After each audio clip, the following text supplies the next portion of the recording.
shaken to the core. The Queen has had to make that choice between the crown or a family member. And it's something that, if you are not strong enough, it will tear you apart. Told by America's #1 royal source. We have incredible relationships, incredible access. We often know something is going to happen before the rest of the media does. You're going to hear revelations that you've never heard before. Harry and Meghan wanted to turn their public life into a private life. As a couple, they were under an incredible amount of pressure and scrutiny. They made it known how horrible this was, that their privacy was invaded in this way. But what would happen next was shocking. They dropped a bombshell that rocked the monarchy. This wasn't just headlines in England. This is headlines in every single country. This was panic stations for the royal family. And the world is waiting to find out what will happen next. What did it mean for their titles? What did it mean for how they could earn money? Not everybody's on the same page, that much we know. They are totally royal rebels. It's changing everything for the future of the monarchy. What happens now?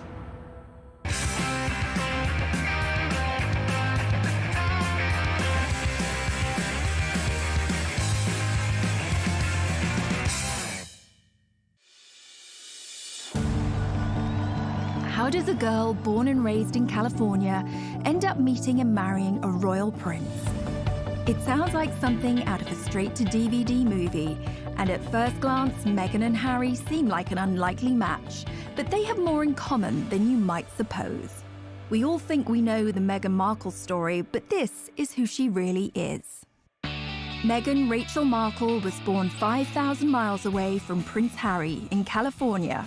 People readers are obsessed with Meghan Markle because she was just an ordinary American girl. She grew up in Los Angeles in quite a regular family. She lived an ordinary life in many aspects. She was born to Thomas Markle and Doria Ragland. Meghan's dad actually worked in the entertainment industry.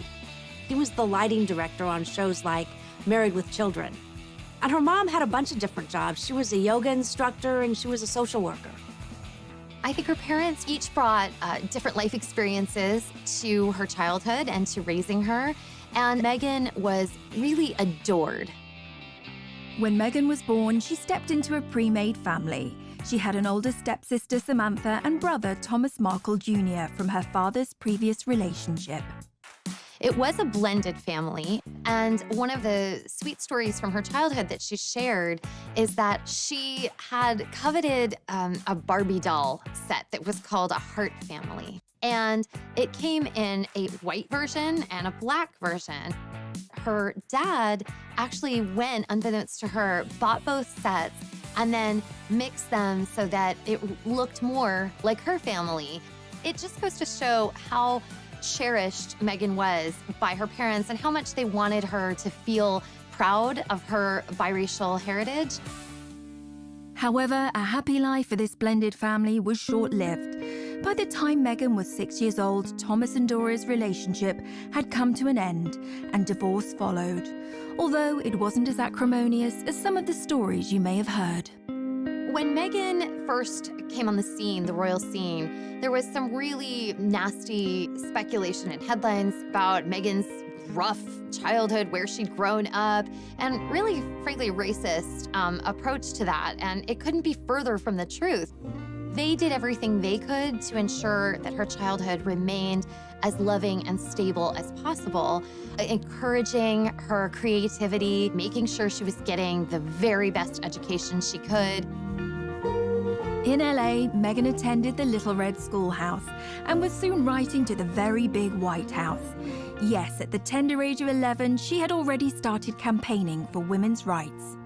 When she was just 11 years old, she saw a dishwashing detergent commercial on television. It was by Procter & Gamble, and she felt it was very sexist. The gloves are coming off. Women are fighting greasy pots and pans with Ivory Clear. And Meghan said to her parents, why does it say women? Don't men also wash dishes?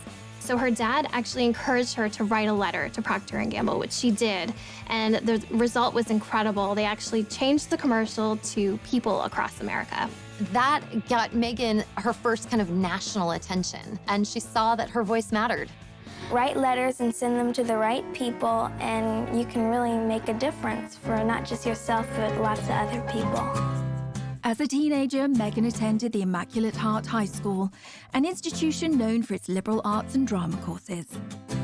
You know, Meghan always really wanted to be an actress. Even when she was in school, she was in her school plays and musicals. She was very popular, and she just sort of lit up the stage.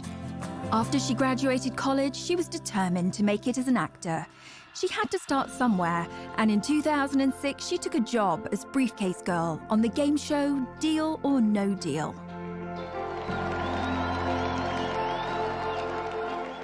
Her role on Deal or No Deal, while it definitely wasn't showing off her acting skills, it was a great opportunity for her to get in front of the camera, to make some connections, and for people to see her on screen. After being a working actress for a while, her big break came in 2011 on the legal drama Suits, where she played paralegal Rachel Zane. Mike Ross? Hi. I'm Rachel Zane. I'll be giving you your orientation. Wow, you're pretty. Good. You've hit on me. We can get it out of the way that I am not interested. No, I'm sorry. I would. Take notes. I'm not going to repeat myself. I love you. Rachel Zane actually was kind of a lot like Meghan Markle in my mind. She was very smart, very well put together. She did not suffer fools at all on that show. And she had a big heart. She just wanted to help. Once Meghan hit the big time, she had a platform and could use it to further her passion for activism. Meghan also promoted herself on social media with her own lifestyle blog called The Tig. You'd think that with everything going on, she wouldn't have time for romance, but she did. Meghan met Hollywood producer Trevor Engelson in 2004, and they had a long relationship and wed in 2011, and they seemed like a great fit at first, both pursuing these careers in Hollywood, him behind the scenes and her in front of the scenes with Suits. But the marriage was not to be. They were under a lot of pressure trying to sustain a long-distance relationship, and it proved to be too much for Meghan and Trevor. Their marriage lasted less than 2 years, and Meghan mailed back her wedding ring to Trevor, the divorce papers citing irreconcilable differences. Meghan was back on the market and ready to find her Prince Charming, unaware that he was living in London and was an actual prince. Across the Atlantic, Harry had a very different upbringing and a life that would turn him into the man we know today. Harry was born into a family that can trace their ancestry back over 1,000 years. Let's take a quick look at his family tree. Harry's grandmother is the Queen, but she's also the Duke of Lancaster, and she's married to a Duke, the Duke of Edinburgh. Beyond that, we've got their children, the Prince of Wales, Prince Charles, that's Harry's dad, his brother, Andrew, the Duke of York, Edward, the Earl of Wessex, and Charles's sister is Princess Anne, but she's also called the Princess Royal.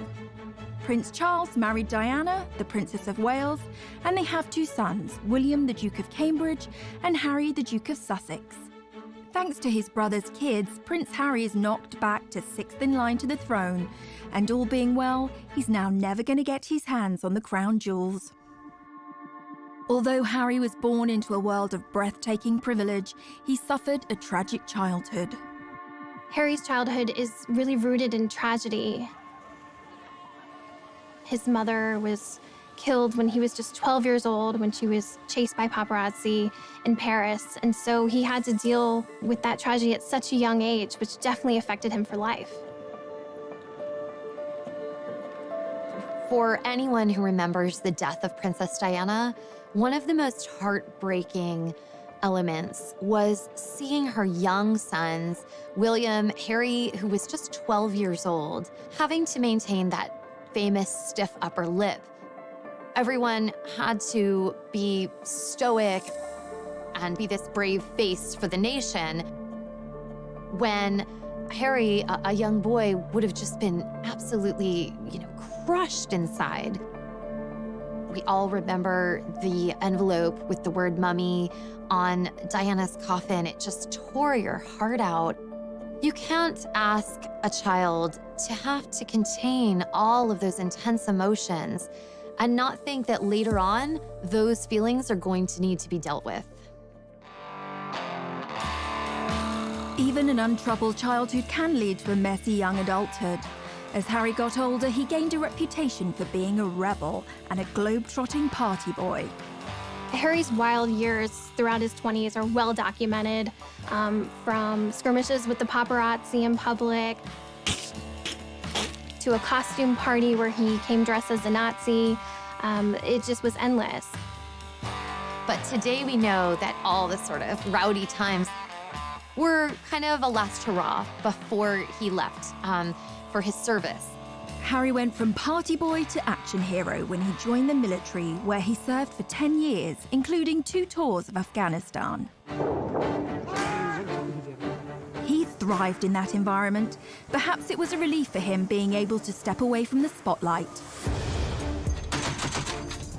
He was a particularly skilled Apache helicopter pilot and gunner and rose to the rank of captain. During the military, he was able to get out of the public eye. He was able to be one of the guys. And that really allowed him an opportunity to blossom in a way that he hadn't when he felt a little bit more repressed in the royal family. This is when we really began to see Harry coming into his own. And, watching him fly helicopters in his camo, this is when he starts to kind of rise as maybe the most sought-after bachelor in the world.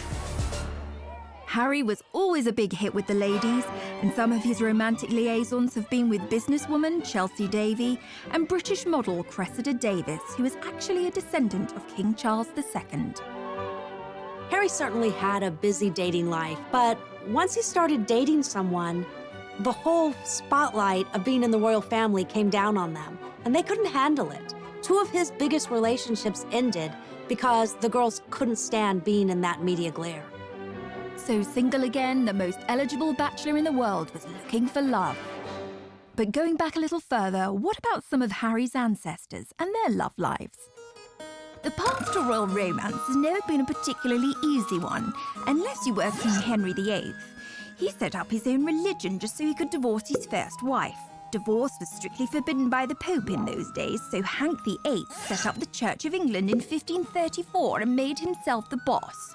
With that technicality out of the way, he went ahead and married 5 more times. But he had 2 of his wives, Anne Boleyn and Catherine Howard, beheaded. In 1937, King Edward VIII married Wallis Simpson. Not just a commoner, an American. And if that wasn't bad enough, she was a divorcee. And like Henry VIII, who did what the heck he liked, Eddie's problem was that the Church of England didn't allow people to remarry if their ex-spouses were still alive. This was like an episode of Jerry Springer, and it provoked a constitutional crisis. Poor old Eddie had to abdicate. That's a lot to give up, especially when Mrs. Simpson was also seeing a married car mechanic called Guy Trundle. I promise you, we're not making this up. But rumours were she'd learned some tricks in a house of ill repute, which sounds thrilling, if rather tiring.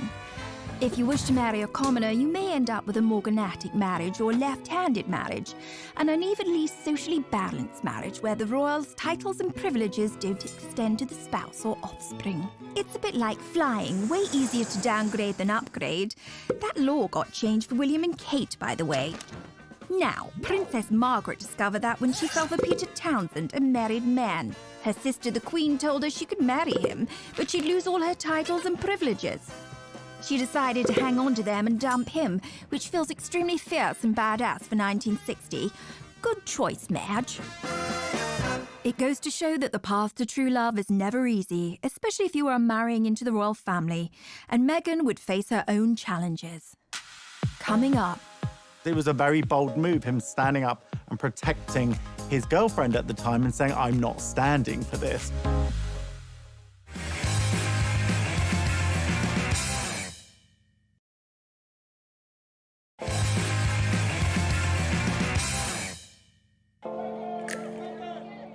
So how did this love story begin between Meghan and Harry? Well, it wasn't through a dating app. Instead, they were set up the old-fashioned way. Harry and Meghan met through a mutual friend in July 2016, and they had a blind date at an exclusive members club in London. I didn't know much about him, and so the only thing that I had asked her when she said she wanted to set us up was, I had one question. I said, well, is he nice? And it seems the stars aligned. Hello, I'm world-famous astrologer Angel Idealism. I have cast what's known as the Davidson chart of Harry Windsor and Meghan Markle. In essence, you take two individual astrological charts and you mesh them into one chart and you interpret it as one chart. What's interesting, while I'm looking at Harry's chart, I wouldn't automatically say, oh, here's a royal. Saturn is where we have approach avoidance. I want it, I don't want it. I'm gonna eat that muffin, I'm not gonna eat that muffin. So he has it on his power seat, and Saturn rules authority figures. So he's yes, no, yes, no, yes, no. I wanna be an authority figure, I don't wanna be an authority figure. Meghan Markle, with loads of sparkle. So she does have Venus in Virgo, which is a difficult Venus position. Venus in Virgo is, I love you, comma, but your feet are stinky. I love you, comma, but I know you're a royal, but could you not be? You know, they're so bloody good together because Harry is a Virgo. And of course, Meghan has Venus in Virgo. So when somebody's Venus is on your sun, it's like you meet and it's love at first sight. So it's all or nothing, do or die. A yes is a yes, a no is a no, a maybe is why the heck we still talking. They are quite naturally a revolutionary coupling. After a handful of dates, things moved quickly, and Prince Harry invited Meghan to accompany him on a trip to Botswana in Africa. Classic fourth date move. We camped out with each other under the stars. We spent coming join me for 5 days out there, which was absolutely fantastic. So then we were really by ourselves, which was crucial to me to make sure that we had a chance to get to know each other. Yeah. Harry and Meghan were doing real-life Sleepless in London and Toronto at the time. Meghan's living in Toronto, where she has this busy career on Suits. Harry, of course, based in London. Like anyone knows, long-distance relationships aren't easy, but they found a way to make frequent trips to see each other as much as possible. For the first few months of their dating life, they were able to enjoy their secret love affair away from the glare of the media. But their relationship leaked out on October the 31st, 2016, with news Harry was dating an American actress. There's a misconception that because I have worked in the entertainment industry that this would be something I would be familiar with. But even though I've been on my show for, I guess, 6 years at that point, and working before that, I've never been part of tabloid culture. I've never been in pop culture to that degree and lived a relatively quiet life. The British tabloids were incredibly harsh to Meghan. They used racially tinged language to describe her. They felt like she was a money grabber, a social climber, that she was doing this to be famous. The treatment of Meghan echoed how his mother Diana had been harassed and hunted by the press, but this time he was in a position to do something about it. The royal family is famously tight-lipped when it comes to talking about stories in the media, but on the 8th of November 2016, Kensington Palace issued a statement that showed Harry's true feelings and anger at the situation. That was one of the first signs, really, that Harry wasn't like the other royals, that he was not going to be put in a box and to just accept what the situation was. It was a very bold move, him standing up and protecting his girlfriend at the time and saying, I'm not standing for this. But also, Meghan was in love. She was going to do what she had to do to be there for him and to kind of deal, because you could tell this was not something that was taken lightly for her either. She took this relationship very seriously, which is clearly why she stuck around. Away from the headlines, this starry-eyed couple kept moving forward. Meghan and Harry's first public appearance on the world stage was at the Invictus Games, an international sporting event set up by the Prince for injured soldiers. They walked in to the stadium hand in hand, and it was clear that this was someone special in his life, and he was making it known to everyone. The couple were totally at ease with each other and very natural. We saw early on just how happy they were together, and part of that was through how they were breaking royal protocol. They would touch hands, we would see a little PDA, and all of that was so relatable and approachable and just made us root for the two of them that this was gonna work. Soon, Meghan started reprioritizing her life. She shut down her social media site, The Tig. She walks away from Hollywood. Which kind of had the hands of the palace saying, okay, if you're going to be a princess, then we need to get all of these things in order. After weeks of anticipation, the world finally got the news they had been waiting for. On November 27th, 2017, Meghan and Harry announced their royal engagement. It was official. The couple, thrilled and happy to be engaged, greeted the media as a united front at the official photo call at Kensington Palace. Was it romantic? They walked out in Buckingham Palace to a place called the Sunken Garden. This was a garden that was really special. It was a favorite spot of Harry's late mother, Princess Diana, so it was a nice homage to her, a nice way of including her in the moment. You could just really feel the love radiating off of them. And it was the first moment that we saw the ring. So it was a beautiful, enormous diamond ring. The center stone is from Botswana. And then the two outside stones were from Princess Diana's collection, so including Harry's late mother in this moment. They released a beautiful set of photos that were really stunning. But even then, some of the press point out things chipping away at Meghan, pointing out ridiculous things that she wasn't wearing tights and this wasn't following royal protocol, which is just kind of ridiculous and archaic. Harry and Meghan's natural way with each other, this ease that they have, was apparent from the start, especially during this engagement announcement, holding hands, looking up at each other, all smiles, very comfortable with each other. And this was a stark contrast to the engagement announcement that we saw from Harry's mother and father, Diana and Charles, where it seemed uncomfortable and slightly awkward. Can you find the words to sum up how you feel today, both of you? Difficult to find the right sort of word, isn't it, really? Just delighted and happy. And I'm amazed that she's been brave enough to take me on. And I suppose in love. Of course. Whatever in love means. And while he must have endured a refreshed grief as he reflected on his mother not meeting Meghan, he said that they would have got along smashingly. They'd be thick as thieves, without question. I think she would be over the moon, jumping up and down, you know, so excited for me. But then, as I said, would have probably been best friends with Meghan. She's with us. I'm sure she's with us, yeah, you know, jumping up and down somewhere else. Coming up, Meghan and Harry's wedding was like a wedding that the royal family had never seen before. This was like more glamorous than the Oscars.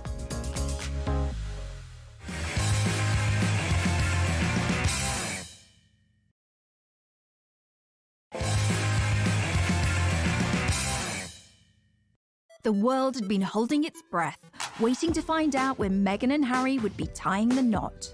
It was finally announced that the couple would get married on May the 19th, 2018. A royal wedding is the ultimate in pomp and pageantry. Royal fans just delight in a royal wedding. I mean, it's the fairy tale. The royal wedding is Cinderella's castle, Prince Charming, all of that rolled up into one. And like so many decisions in this couple's life, they chose a different kind of royal wedding from their predecessors. The average wedding in America these days costs around $35,000, which seems like a lot, and a pretty compelling case for a drive-through off the main drag in Vegas. The most recent royal weddings have become much more fancy schmancy affairs. I mean, maybe not Kim Kardashian fancy, maybe not Elton and David pink champagne and caviar fancy, but in terms of cost, royal weddings win every time. Will and Kate's wedding cost $34 million in 2011. The price went up again for Harry and Meghan's wedding. That cost around $45 million. Sibling rivalry or just a lot of transatlantic flights? One of the most expensive royal weddings ever was in Monaco. Prince Albert II married Charlene Whitstock. That was about $70 million. But have you ever been to Monaco? A cheeseburger is like $40. It's ridiculous. Even that, though, was nothing compared to Harry's dad. In 1981, nearly 1 billion people watched as Diana Spencer married Prince Charles. And if you adjust for inflation, it cost somewhere between $70 and $110 million. But for all that, today's royal weddings seem like lavish affairs. Most of the budget goes on security. Right, back to Miss Markle. As Harry's bride, she provoked controversy not only as the first American to join the royal family, but the first biracial person to marry into it. Meghan had her own ideas of how she wanted her wedding day to be different. Harry and Meghan chose to have theirs at Windsor Castle in St. George's Cathedral, which is almost 700 years old and the final resting place of Henry VIII. Hip hip, hooray! Hip hip, hooray! God bless Prince Harry and Meghan! On the day, millions of people from around the world tuned in to watch the ceremony. Because this is history. This is very important moment. It was a truly glittering and international affair. Meghan and Harry's wedding was like a wedding that the royal family had never seen before. It was Hollywood meets royalty. You'll be watching and you're like, oh my God, there's Oprah, there's George Clooney, there's Idris Elba, there's the Beckhams. It's just like, there was just so many celebrities because they weren't just coming from Meghan. Harry had grown up with a mother who was very friendly with celebrities. This was like more glamorous than the Oscars. As with all weddings, tensions were running high. The media reported rumours that during the preparations for the wedding, a rift began between the Cambridges and the Sussexes. There was reportedly one dust-up between Meghan and Kate during a fitting for Princess Charlotte's little bridesmaid dress, where they had a disagreement and Kate ended up in tears. And of course, we have to keep in mind, this was very soon after Prince Louis was born. A source explained that Kate was still very emotional. There had been a lot of stress around the wedding and around the planning. On the wedding day, Meghan travelled to Windsor Castle through the procession route with her mother Doria by her side. Everybody was waiting with bated breath to see what Meghan's wedding dress would look like.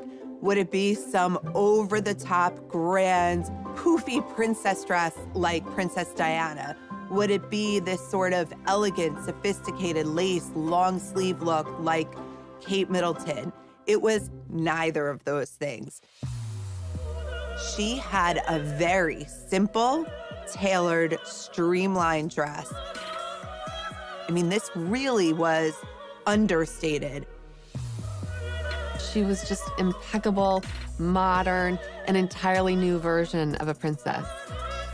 Only a few days before, Meghan had been due to walk down the aisle with her father, Thomas, but he then announced that he would not be at the ceremony due to his recovery from heart surgery. And of course, the media went to town on the divisions within her family. Anytime there's a big wedding where families coming together, there's a lot of potential for strife and stress. And then came the question, who would walk Meghan down the aisle and what's going to happen now that her father is not there? She made a real groundbreaking move in deciding to walk the first steps by herself, which really showed that this was a strong, independent woman who was making the decision to step into this life on her own.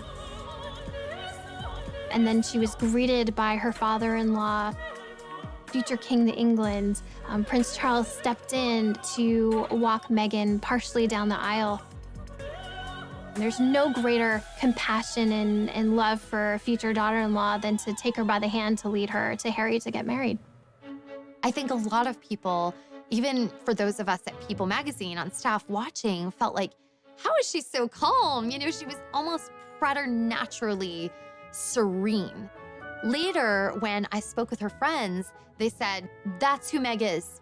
When she's in the moment, she's really in it. When she's made choices, she believes them 100%. And so there was nothing for her to be nervous about. And I thought that was really extraordinary. As the star-studded congregation looked on, Meghan's pastor, Michael Curry, delivered an impassioned sermon about love. Imagine this tired old world when love is the way, when love is the way. A far cry from the usual stuffy speeches, the ever-observant media caught Kate Middleton giving Camilla, Duchess of Cornwall, the side eye. Let no one put asunder. All was saved when the newlyweds delivered what we had all been waiting for. Meghan and Harry follow tradition by having their first kiss in public when they step outside of the church.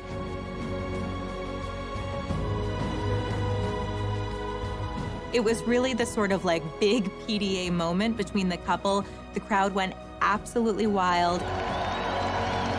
It felt like it could just be your friend's wedding and they happened to be really in love, but it happened to be something that millions of people were watching. So it was that authenticity and that genuine love that really came across, just as all of their other public moments had brought. That day, the couple received a new title from the Queen, Duke and Duchess of Sussex, and their new life began. Coming up, they really felt protective of this new baby and wanting to make sure he had as much privacy as he possibly could from the very start.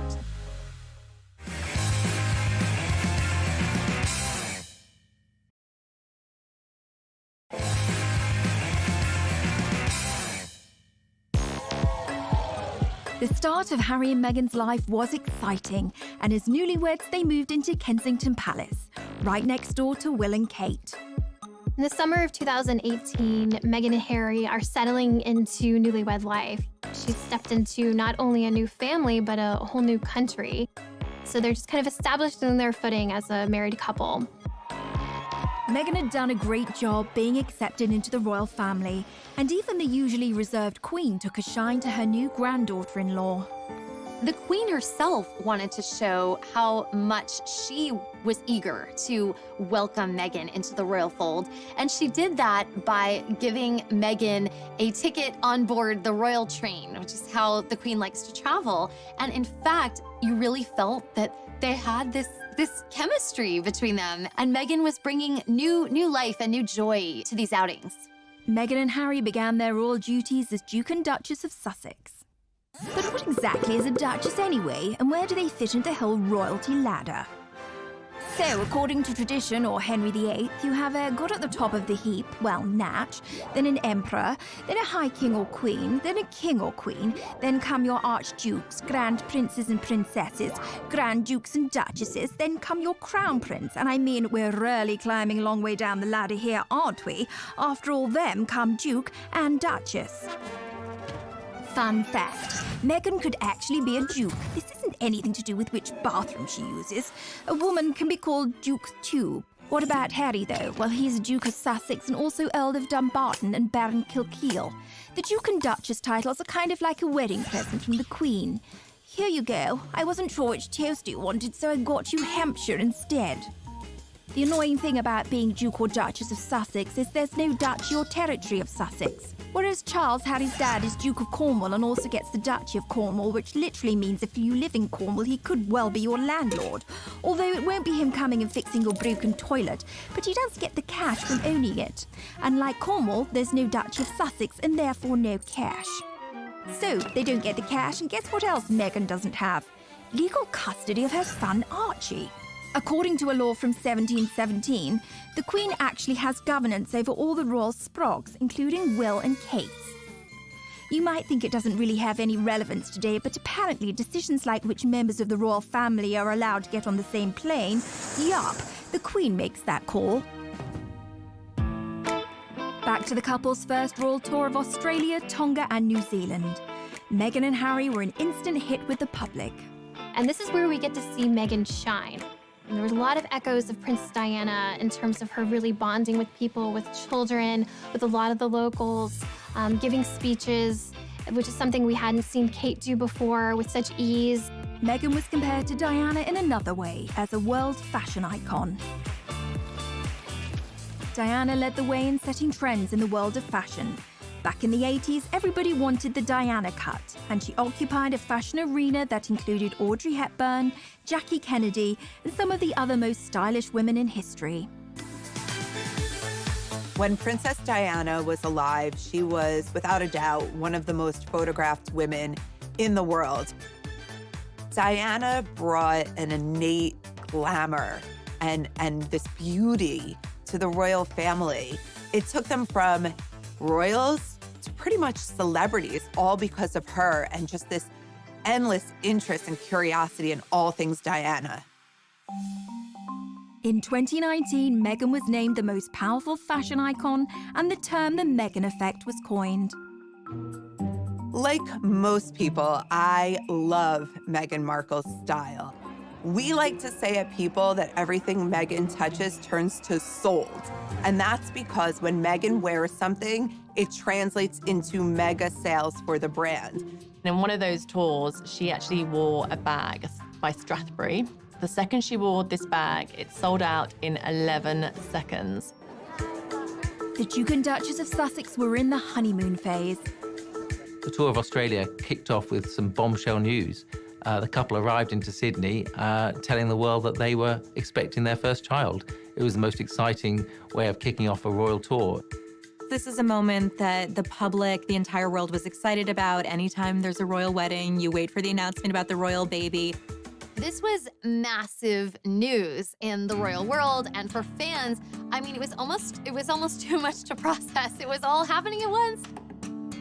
At the same time, we also noticed that Meghan and Harry are wanting to kind of put up the walls because they really felt protective of this new baby and wanting to make sure he had as much privacy as he possibly could from the very start. Weeks before the baby was born, Harry and Meghan announced they intended to keep the plans surrounding their child's birth private. It was never announced when Meghan planned to give birth. This was a major change from Kate's birth plans. Kate, obviously, at the Lindo Wing in Paddington, every single time one of her children is born, the crowds are gathered outside, you know, the news teams are there. It's a very big global event. With royal births, we famously see the new happy parents step out of the hospital. For royal fans, there's an expectation that we would be kind of, I don't know, almost included in that. And we learned pretty early on that Meghan and Harry were not going to do this. On May the 6th, 2019, baby Sussex arrived, weighing in at 7 pounds 3 ounces. And it wasn't actually until the birth certificate of Archie was released that we even knew what hospital they had gone to. Meghan said no way was she going to walk out of a hospital and into a crowd of thousands, you know, with every TV camera from all over the world there, which is what Kate did. But Kate felt that that was her duty. Meghan didn't feel it was her duty, so she didn't do it. They didn't want involvement from the press. They wanted to do it their way. This was not a baby for the public. This was their baby. The birth of a newly born Lord Prince on this, St. George's Day, AD 2018. It does seem a normal thing for a father to protect his child and to be able to do what he wants and release photos when he wants. But the British public have a very different perception of this. They pay for the royal family. So there was a lot of resentment towards Harry when he started to restrict this access. I think the christening marked a bit of a turning point where it was, no, this is a private event. We're not going to bring, you know, cameras in. We're not going to release dozens of photos. That was a shift that a lot of people had to get used to. Meghan, Harry, and baby Archie then moved away from Kensington Palace to Frogmore Cottage in Windsor. Well, Harry said that he felt like a prisoner in Kensington Palace. He couldn't wait to get out of there.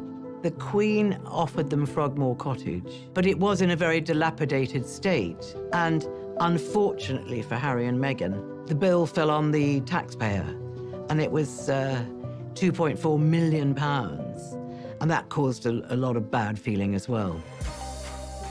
The public started to feel like this quid pro quo was off kilter. Like, well, you know, if we're helping pay for, I don't know, your new kitchen, we should get to see, you know, Archie on his special day.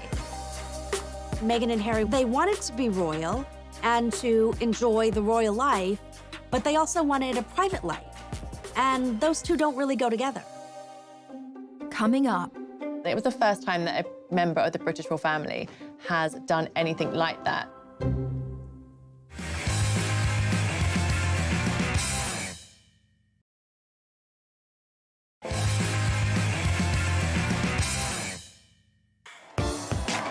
There's more to being royal than cutting ribbons and waving. There are very strict rules and protocols that must be followed. My name is Micah Meyer, and I'm the founder of Beaumont Etiquette. My training is very formal. It was done in London under a former member of the Queen of England's household staff.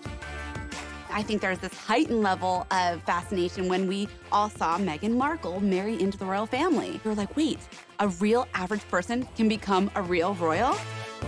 In our minds, we just saw her go from A to B, but that definitely wouldn't have been the case. She would have been, practicing in royal aids, would have literally guided her throughout the entire process. Behind the scenes, she had to basically, in essence, join a royal training camp of how to become a royal. For instance, when you're addressing the Queen, she is Her Majesty, and after that it's just ma'am, rhymes with jam. And it's always a curtsy, especially in public. Meghan, we saw it for the first time on TV, we were cheering her on, and the lower and the deeper her curtsy went, the more confident she became. And so we can see her confidence in her training kind of evolve. A lot of etiquette around the royal wife, and we actually see how she starts on that day that she was first engaged, and she's waving and very excited. And then we see her at the next event, and suddenly we see her fingers are together. And then we see that elbow come in even further, and then we see the polished wave in the end. Even the sitting position, that's one huge part of Meghan's training, we literally saw happen before our eyes. We see the old Meghan, and she would have one leg crossed over the other and her ankle kind of out and flapping about in a very casual way, which is very comfortable. As she becomes a royal, we see her training go into effect. That first big event where she's sitting next to the Queen, she's using this new technique. She has one over the other, toes pointing forward, and it's so tight. It's almost like there's a rubber band from her knees to her ankles. And if you tried to slip a little credit card in between her legs, good luck. You wouldn't have gotten it through. You can imagine how intimidating that first session of afternoon tea with the Queen must have been. Holding a teacup is actually even harder than it looks. You actually pinch your fingers together through the teacup, and then you use your middle finger underneath it. And if you want to support the teacup, you can use 2 fingers like the Duchess of Cambridge does at the very bottom. Knowing what she went through, how fast she went through that training, that's not typical for a royal. And she really did a good job.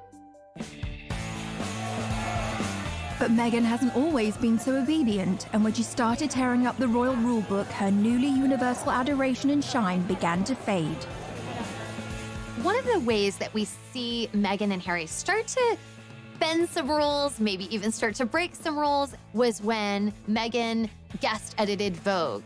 Unlike previous royal princesses' involvement with Vogue, Meghan didn't just pose for the magazine. In fact, she didn't put herself on the cover.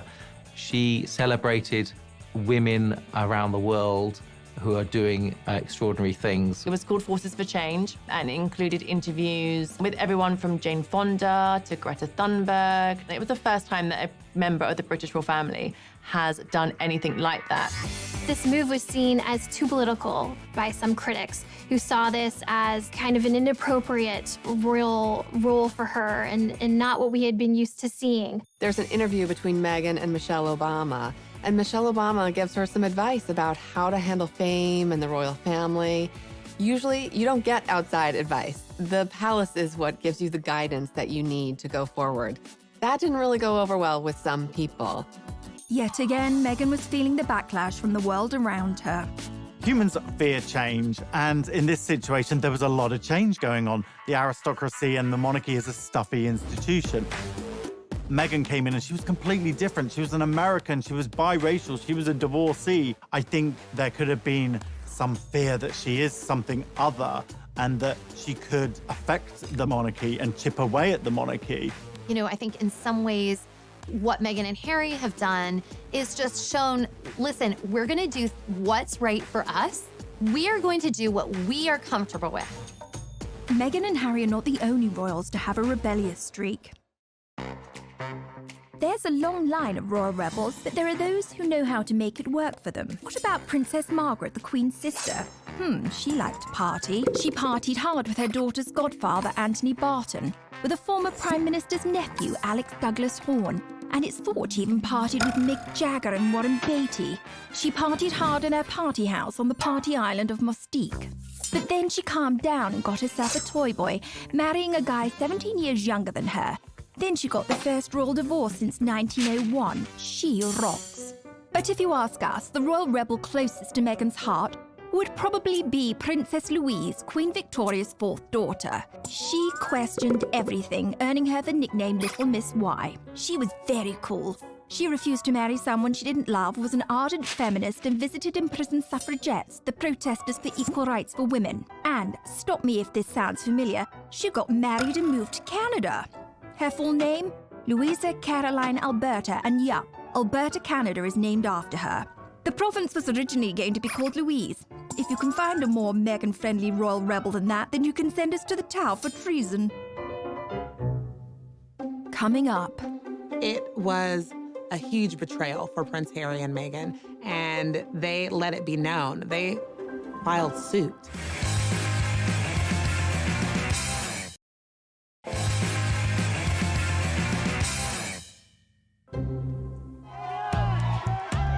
As a member of the royal family, the press can either be a valuable asset or your worst enemy. And Prince Harry and Meghan have maintained a love-hate relationship with them. There have been times when the royals have welcomed the press in terms of trying to get their messages out. And this can be anything from, obviously, the Royal Rota, which is the established UK press corps, attending their engagements, which are to benefit charity, to shine a light on good causes. And that's the time when they really embrace the press. Even Harry's mother, Diana, used the media to her advantage. Princess Diana famously used back channels to set up an interview with the BBC's Martin Bashir on the show Panorama. And she did that because she felt that she could not make her side of the story heard. When no one listens to you, or you feel no one's listening to you, all sorts of things start to happen. For instance, you have so much pain inside yourself that you try and hurt yourself on the outside because you want help. But it's the wrong help you're asking for. People see it as crying wolf or attention seeking, and they think because you're in the media all the time, you've got enough attention, inverted commas. But I was actually crying out because I wanted to get better. We have never seen any royal open up the way Diana did, the way she bared her innermost thoughts and feelings.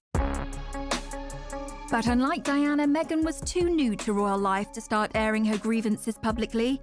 But her friends would rally to the cause.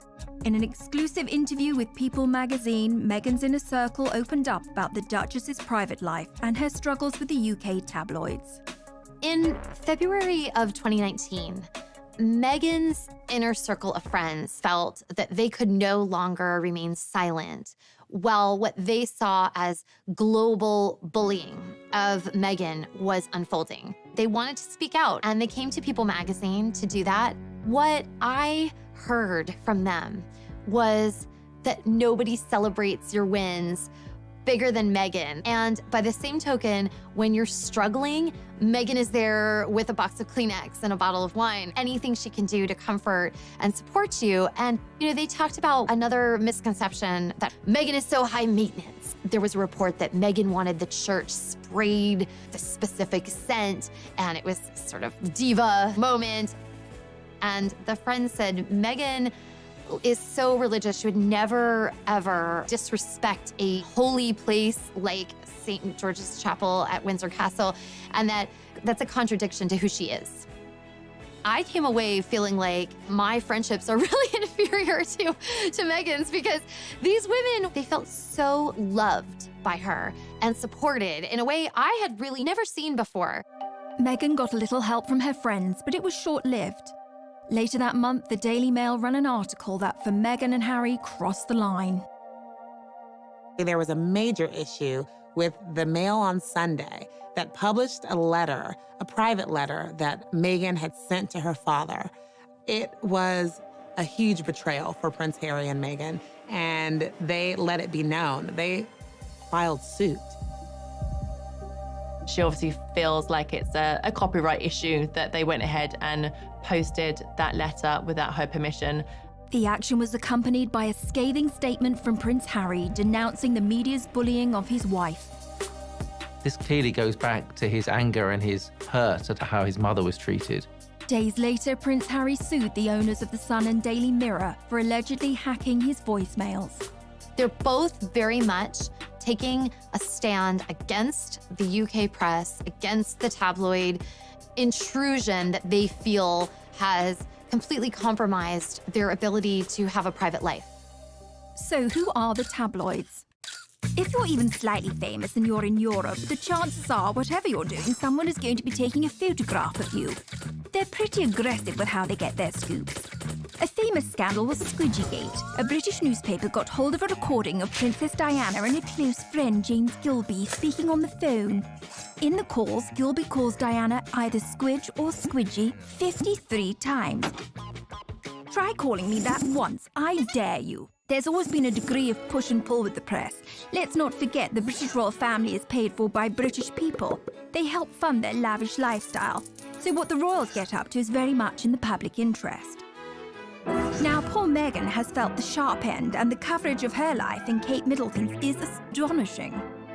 For Kate, not long to go, pregnant Kate tenderly cradles her baby bump. For Meghan, why can't Meghan Markle keep her hands off her bump? Is it pride, vanity, acting, or a new age bonding technique? For Kate, Kate's morning sickness cure, Prince William gifted with an avocado for pregnant Duchess. For Meghan, Meghan Markle's beloved avocado linked to human rights abuse and drought. One thing's for sure, pics of the royal family mean cash, so watch out for that long lens, Meghan and Harry. Coming up. People were saying, is this gonna work out? Are they gonna be able to stick this out? Because it's not looking good.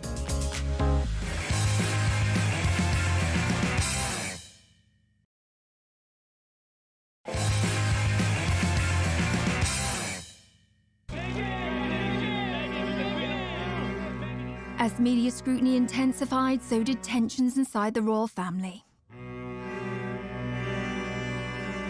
This was a turning point for Prince Harry and Meghan when it came to them just not putting up with the British press anymore. You would think that, you know, the royal family would step out and make some sort of decree or something in their support, and it didn't happen. And you start to see not only the shift between Prince Harry and Meghan and the press, but a little bit of a shift between them and their family. There were some tensions going on behind the scenes. I think what happens with any family is that an outsider, someone else comes in, they marry a member of the family, and the dynamic changes. Things were maybe not as copacetic as they seemed. Things were sort of strained. People obviously looked into a lot of this, and what appears to be at the root of it is a division between the brothers, William and Harry. Tensions between Harry and William had apparently been growing for some time. What had happened is Prince William had confronted his brother in the run-up to Meghan and Harry's wedding. He just questioned him about, do you think she's the right girl for you, effectively? Is she the right person for this job? That went down badly with Harry. We understand was obviously quite angry. But Harry never forgot that. That started a rift that had only deepened. They were never able to really heal from that initial disagreement.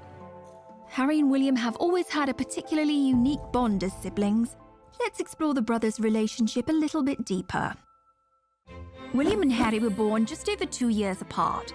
They were close as children, and as they grew up in a family where roles and status mean everything, it was inevitably going to put a strain on even the tightest brotherly relationship. In royal circles, children are often referred to as the heir and the spare. The eldest is destined to be king, while the younger one can end up feeling a little redundant. For William to take a leap like Harry's would be almost unthinkable. He has a lot of skin in the game. He's going to be the freaking king after all. But the pressure on him to stay would be impossible to resist. Harry, by contrast, as the spare, has a little more wiggle room. One thing's for sure, they're both dealing with massive adjustments to their lives, so it's anyone's guess what the brothers' relationship will look like moving forward. Meanwhile, Kate and Meghan were dealing with their own issues. I think we all wanted Meghan and Kate to be best friends because we love Kate and we love Meghan, and it was, okay, now we have two of them. But they're so different. They grew up completely different, and they have different roles now. So when they didn't really seem to become best friends, people started thinking that they were frenemies. And the tabloids went crazy, setting them up against each other. Any new mom can understand the value of calling a girlfriend and having someone over to help you out and figure out this new role as a mother. And Meghan was very isolated. She was starting anew without the support system that most of us have when we enter this new chapter of our lives. So you had Meghan having trouble settling into royal life. Kate is not able to necessarily be that support. And Harry and William not talking very much anymore. So the two couples became estranged.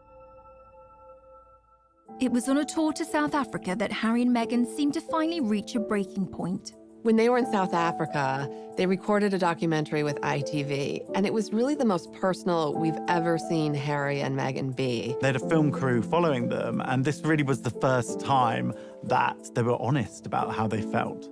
They did an interview with Tom Bradby, who is a TV journalist. He has, over the years, become quite close to Harry and become a sort of spokesperson for Harry. And he interviewed them, and Harry was amazingly open.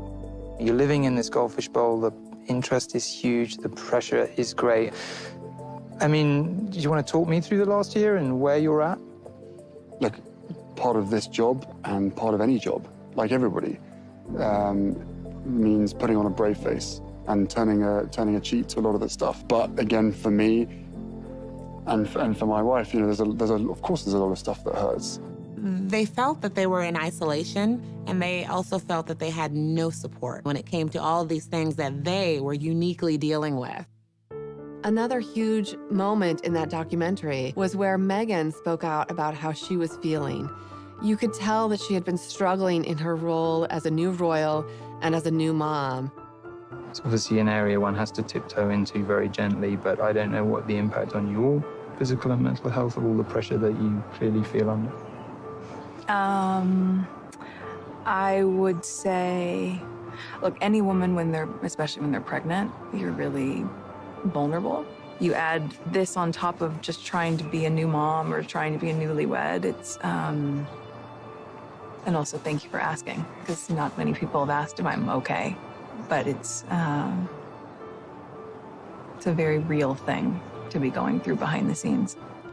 I think Meghan was really sending a message direct to camera saying, I need help here. This is a difficult situation. When she says not a lot of people have asked if I'm okay, she's not really referring to the public or fans who support her. She didn't feel members of the royal family had asked if she was okay. People were saying, is this gonna work out? Are they gonna be able to stick this out? Because it's not looking good. The Sussexes were looking for a happy and authentic life, and they needed to find a solution, however drastic. Coming up. When Harry and Meghan made this announcement, the world was stunned.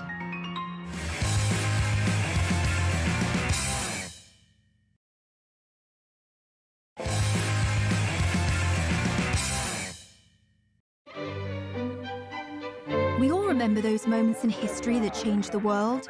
The first moon landing. The assassination of John F. Kennedy. The first time we saw Kermit the Frog's legs. So weird. And when Harry and Meghan decided to leave the royal family. A royal announcement that is sure to rock the United Kingdom. Royal split. Harry and Meghan quit. Going it alone, the Duke and Duchess of Sussex. The royal family reeling this morning. A rift in the royal family not seen for a generation. I remember exactly where I was when I heard the news that they were leaving. I was sitting in my office at People. I think I was just running around the office, going from office to office, saying this is going to be the biggest story of a decade. I feel like we were in a meeting and we were like, wait, what? The rest of the royals didn't even know it until 10 minutes before they put this statement out. On the 8th of January 2020, a statement was released from the Duke and Duchess that they were stepping down from royal life. They did it on social media, of all places. So right away, we were kind of all scrambling to keep up. It's on Sussex Royal, and is there going to be more coming? And who's going to answer the questions? I can't even imagine the chaos in the palace on that day. The poor queen, she's 93 years old, and now this. One of her favorite grandsons now stepping back from royal life, and what does that even mean? News like this usually goes through the royal communications team, goes through the queen. There is a long list of steps you take before this goes out to the public. So why did Meghan and Harry hastily make this announcement? So I think part of this rushed decision on their parts was because the story had actually already been leaked to the Sun newspaper. They were running it the following day, and from what sources tell me, they were forced into releasing their own statement. Harry and Meghan felt that when the news leaked to the Sun newspaper, they had no choice but to try and get out ahead of it. So suddenly this train had completely left the station and everyone was kind of struggling to keep up. I think it was a bad decision on Harry and Meghan's behalf to rush out this document without checking with the royal family. You don't change your decision-making and go against the Queen just because some scrappy journalist in London is saying that they've got a story. There had been rumours that Harry and Meghan had been in discussions with members of the royal family about leaving the monarchy, but this surprise announcement was a stunning reveal for all parties involved. It is a bit of a soap opera. But I mean, quite frankly, the things that have happened recently, you couldn't write it. You can hardly imagine how difficult that talk must have been between Harry and Meghan about what they were going to do. They've put Archie down to sleep, and they are trying to figure out how to walk away from one of the most important families in the world. Meghan and Harry have not been the only royals to drop a bombshell. Being royal is a high-stakes game, and if we look to the past, Meghan and Harry are not alone in causing a few royal eyebrows to be raised. Good old Chuck and Cammy, Charles and Camilla, first met in 1971, but waited 34 years to get married. In that intervening time, Charles married and divorced Princess Diana. There was an infamous moment when they were asked, "And are you in love?" Diana replied, "Of course," and Charles drawled, "Whatever love means." 15 years later, it was all over. In the meantime, Camilla had married and divorced Andrew Parker Bowles. But they didn't exactly wait until their wedding night to hook up. They were still married, but it was to the reported approval of Camilla's first husband, who knew all about it. In fact, a recording of a phone call between Charles and Camilla got leaked, which is far, far beyond what you might call a bit saucy. We'll let you look that one up for yourselves. This is a family show, people. So in the grand scheme of things, Harry and Meghan's bombshell seems pretty tame by comparison. The media, having felt kept at arm's length, went into a frenzy. The British press and social media very quickly coined the phrase Megxit, which is really quite misogynistic. It's blaming the fact that Meghan and Harry are leaving the royal family on the woman. The British press is always blaming Meghan. They've done that from the beginning. Whatever Meghan and Harry do that they don't like, it's Meghan's fault. From a tabloid media standpoint, Meghan became the focus of she's the one driving this decision. But anyone who really knows Harry knows that he has expressed a desire to step away from royal life from the beginning. There were times in his 20s where he kind of lamented at this role that he's in and hinted at that he would love to have a life outside of the royal family. So if anything, he's the one propelling this decision, and Meghan's supporting him. I think we know now this is a decision they made as a couple. They're very much a family unit. You know, we know they have a great relationship and that they're doing things that they think are best for their entire family. This had to be something that really weighed on them. But what must have weighed on them more was what they had been through for them to make the decision to leave the royal family, to leave the Windsors. I mean, it's a dream for so many people. And they decided to just walk away. Coming up. Something like this could bring down the monarchy. This was panic stations for the royal family.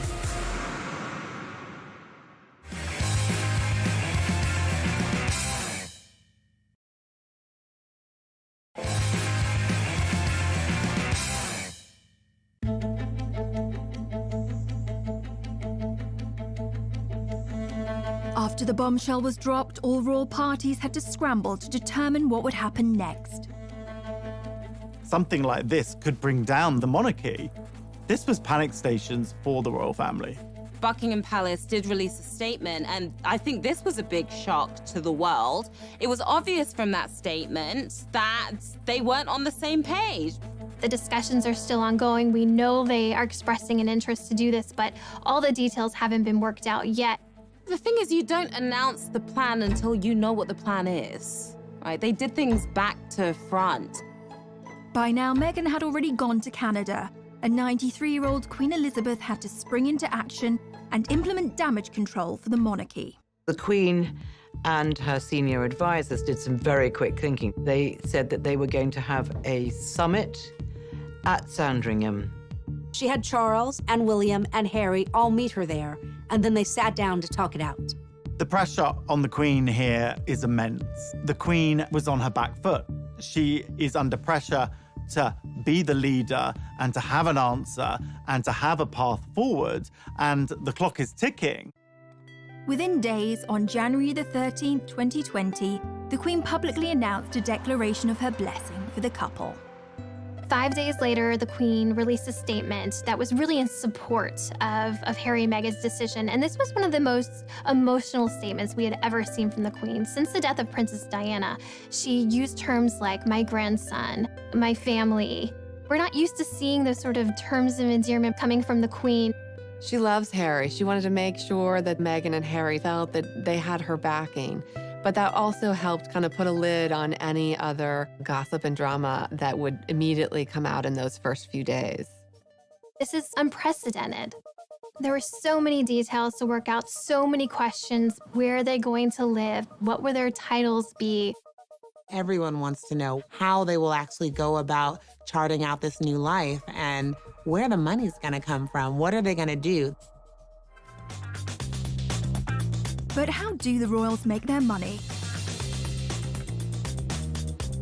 Yes, let's talk about money. I'm Haley Sachs, and I'm a financial pop star. The royals make their money 3 different ways: through inheritances, sovereign grants, and also through duchies. The sovereign grant is taxpayer money. So if you're watching this and you live in Britain, I'm sorry, because you paid Meghan and Harry $130K last year just to leave your country. So yeah, you can cry about that.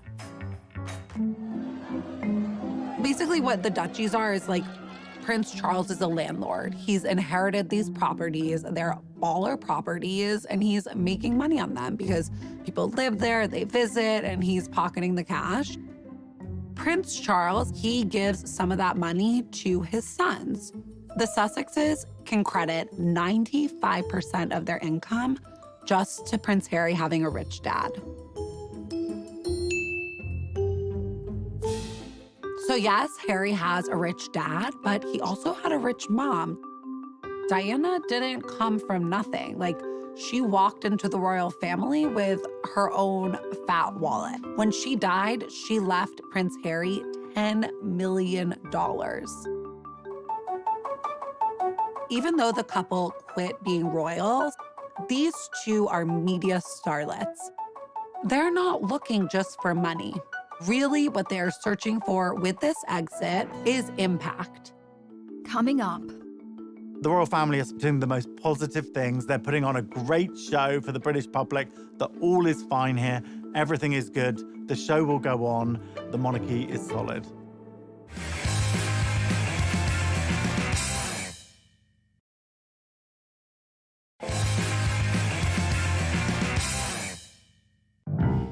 While Meghan was busy unpacking her Suits DVDs in Canada, it was back to business for the royal family.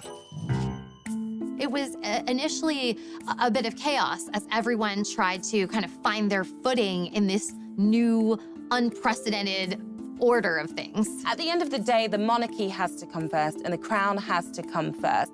The Queen, she's not going to let her emotions get the better of her. Now it's about action. It's about taking action and figuring out what are next steps. The monarchy is often, throughout history, in a very vulnerable position. There are a lot of people who don't agree with the monarchy. The monarchy can be perceived as a very undemocratic institution, essentially inherited power. When you have somebody who is stepping away from the royal family, this makes the royal family very vulnerable. For those that had stayed, the Queen doled out presents. Prince William was bestowed with an additional royal post, Lord High Commissioner to the Church of Scotland. The royal PR team wanted the rest of the family to show a united front, and William, Kate, Charles and Camilla embarked on a rare joint charity engagement, and the British press dubbed them the new Fab Four. All this sort of family discord and fighting amongst themselves didn't look good, so the Queen wanted to fix this up. She has Charles and Camilla and Kate and William all at her beck and call to come out and present a united front as this is the royal family. We're still here for you. The Duchess of Cambridge was also being kept busy on a tour of the UK to promote her work with childhood development.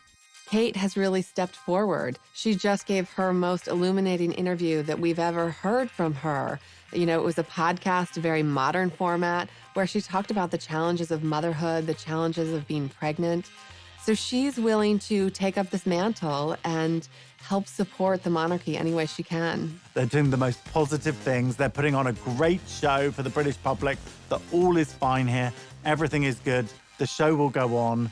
The monarchy is solid. With the royal family's united front in check, the Queen had one last ground rule that needed to be laid. What was important to the Queen was that Meghan and Harry cannot continue to use their royal titles and the trademark of Sussex Royal. She didn't want any perception of impropriety that they might be making money in any kind of way off of any royal titles. Obviously, they're known as Sussex Royal. That is their Twitter handle, their Instagram name.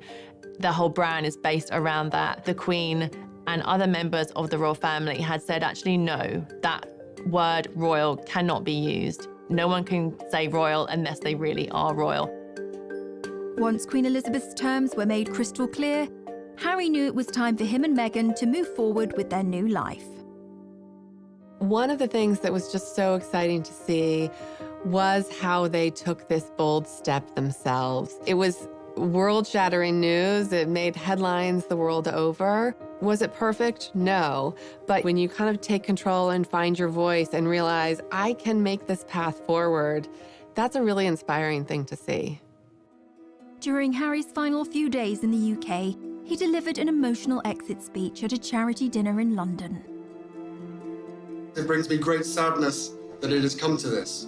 There really was no other option. It has been our privilege to serve you, and we will continue to lead a life of service. So in that respect, nothing changes. But I hope that helps you understand that I would step my family back from all I have ever known to take a step forward into what I hope can be a more peaceful life. It's a tough situation, particularly for Prince Harry, because this is his family. These are the people who have loved him and raised him and who he has grown up with his whole life. We've all been in family situations that can be complicated, but they're always a part of who we are. So I think the goal for them is to still have warm relations. I think Harry and William still want to reforge their bond, but it's going to look very different than anything we've ever seen before.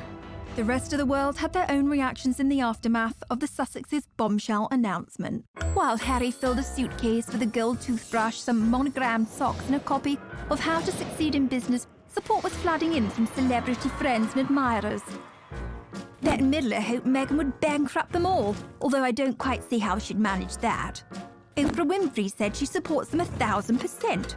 And Jack Osborne observed, "Listen, Prince Harry, if I can survive my family, you can survive yours."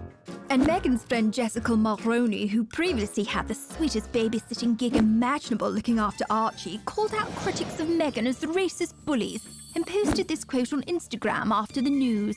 "A strong woman looks a challenge in the eye and gives it a wink. Wink hard, Meghan."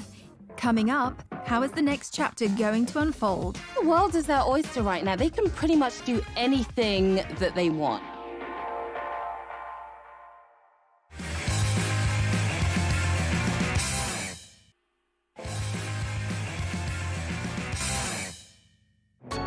Prince Harry joined his wife Meghan in Canada to start their new unprecedented post-royal life. It was revealed that Meghan and Harry are going to be splitting their time between the UK and Canada during this period of transition. So they set their sights on Vancouver Island, where they spent a lot of the time over the holidays. Life in Canada was pretty peaceful for the most part compared to living in London. They were in a friend's $14 million mansion in Vancouver Island, taking a lot of walks with Archie, spending a lot of family time together, doing yoga, being as healthy as they possibly can be. Canada is somewhere that Meghan's very familiar with. She used to film in Toronto. But I think it's a place that she felt safe. This wasn't the spotlight of London, and they just needed somewhere calming, somewhere that they could get their thoughts together and really also heal their mental health, I think. So what are the predictions for the couple's next steps? It's brand new territory for them to be trying to find a way to basically earn money.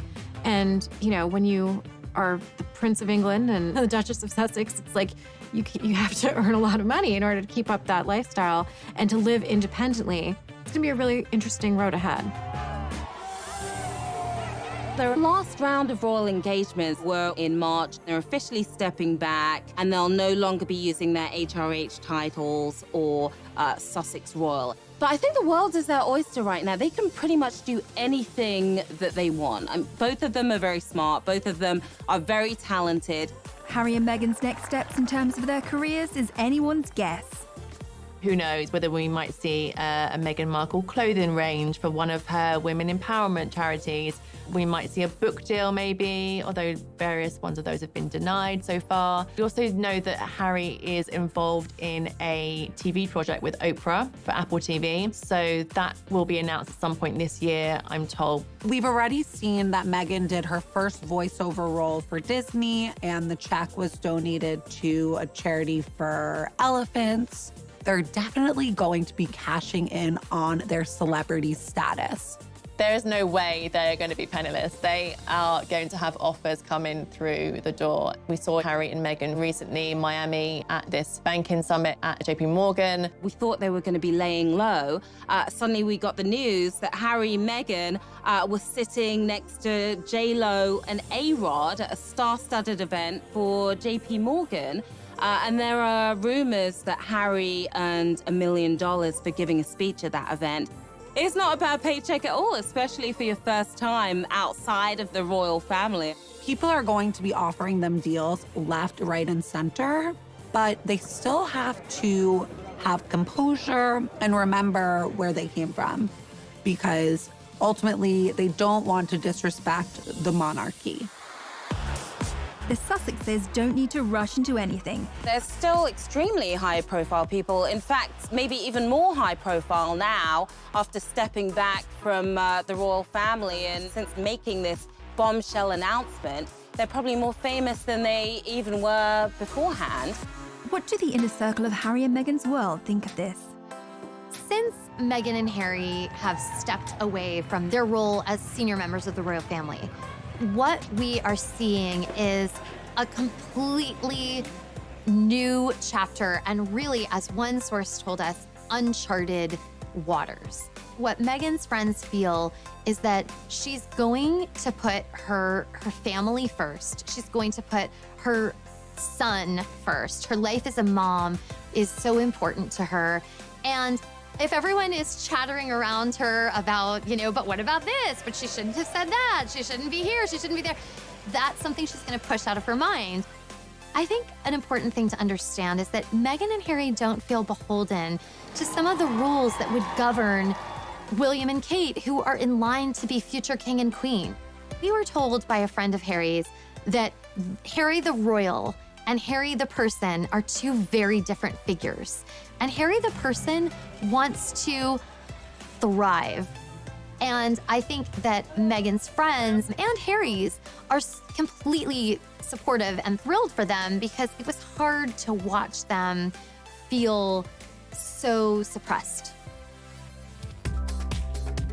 Meghan Markle and Prince Harry have left Canada, reports People magazine. So People magazine has been covering the royals really since the inception of the magazine for decades and decades. Credible access. We often know something is going to happen before the public does, before the rest of the media does.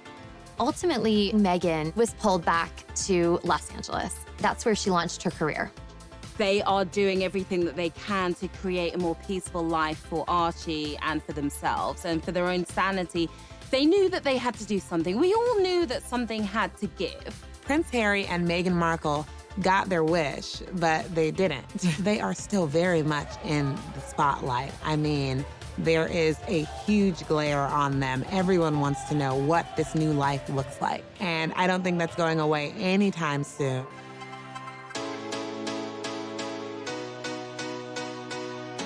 A lot of people are wondering, will things ever be the same in this royal family? I think we're seeing like a new age of royals, and it'll be really interesting to see what happens with them and how they forge their own path, not just tied to the royal family. Never underestimate what your actions, your choices, and your resilience means to others. They stood up for themselves, and in so doing, they really paved the way for future royals to be able to do that. I mean, their own son, Archie, and William and Kate's children may find that they have more autonomy and freedom decades from now because Meghan and Harry were willing to make the bold move. They have been through so much, and this is a love story. People magazine readers and Americans are really hoping that Harry and Meghan have a happy ending. How does a girl born and raised in California end up meeting and marrying a royal prince? It sounds like something out of a straight-to-DVD movie, and at first glance, Meghan and Harry seem like an unlikely match, but they have more in common than you might suppose. We all think we know the Meghan Markle story, but this is who she really is. Meghan Rachel Markle was born 5,000 miles away from Prince Harry in California. People readers are obsessed with Meghan Markle because she was just an ordinary American girl. She grew up in Los Angeles in quite a regular family. She lived an ordinary life in many aspects. She was born to Thomas Markle and Doria Ragland. Meghan's dad actually worked in the entertainment industry. He was the lighting director on shows like Married with Children. And her mom had a bunch of different jobs. She was a yoga instructor and she was a social worker. I think her parents each brought different life experiences to her childhood and to raising her, and Meghan was really adored. When Meghan was born, she stepped into a pre-made family. She had an older stepsister, Samantha, and brother, Thomas Markle Jr., from her father's previous relationship. It was a blended family, and one of the sweet stories from her childhood that she shared is that she had coveted a Barbie doll set that was called a Heart Family. And it came in a white version and a black version. Her dad actually went, unbeknownst to her,